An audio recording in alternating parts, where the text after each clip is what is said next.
महारानी। प्रशांत एक multinational company में काम करता था। मधु से उसकी शादी तय हो गई थी। वह भी टीसीएस में काम करती थी।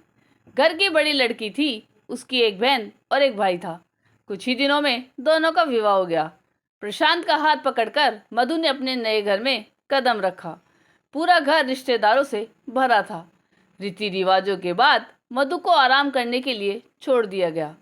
सबके जाने के बाद मधु सोचने लगी, कैसे पल में अपना घर पराया हो जाता है और पति का घर अपना। सोचने लगी, अब यह घर और घर के लोग मेरे अपने हैं, सिर्फ रिश्तों में बदलाव आया है। माँ सास बन गई है, पापा ससुर, भाई देवर और बहन ननद। सुबह हुई, मधु अपने नए रिश्तों में ढल गई।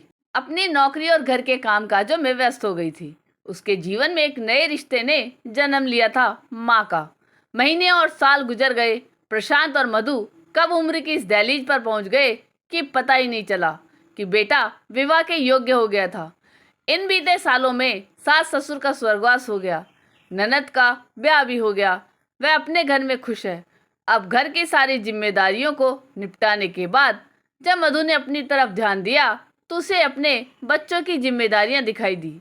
बेटी श्रुति का विवाह सुधीर के साथ धूमधाम से संपन्न किया। आज वह दुबई में रहती है। अब बेटे का विवाह भी कर मधु और प्रशांत अपनी जिंदगी जीना चाहते थे, इसलिए उन्होंने पंकज को भी विवाह के लिए राजी कर लिया।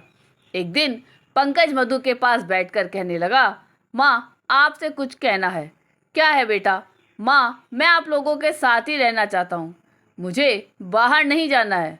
ठीक है बेटा, कभी किसी ने आपसे कुछ कहा क्या बाहर जाओ?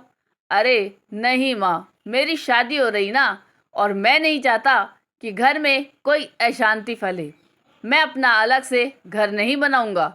माँ आप लोगों के बिना मेरा जीवन सूना है, इसलिए आप बहू के आने के बाद क्या करेंगी, कैसे संभालेंगी मुझे नहीं पता, पर घर में शांति चाहिए, कहकर चला गया। पंकज का विवाह सोनी से हो गया। मधु रसोई में काम कर रही थी, तभी उसे लगा उसके पीछे परछाई सी है। पलट कर देखा, बहू थी। हिरनी के समान चौकड़ी मारती हुई मेरे आगे पीछे घूम रही थी। मुझे लगा मेरे साम्राज्य में कोई कब्जा करने आ गया है। उसने कहा, माँ मैं सब काम कर देती हूँ, आप रहने दीजिए। दिल धक से रह गया, मुझे मेरे राज्य से बाहर जाना पड़ेगा। फिर बेटे की बात याद आई। मैं चुपचाप बाहर आकर अपने दूसरे काम करने लगी।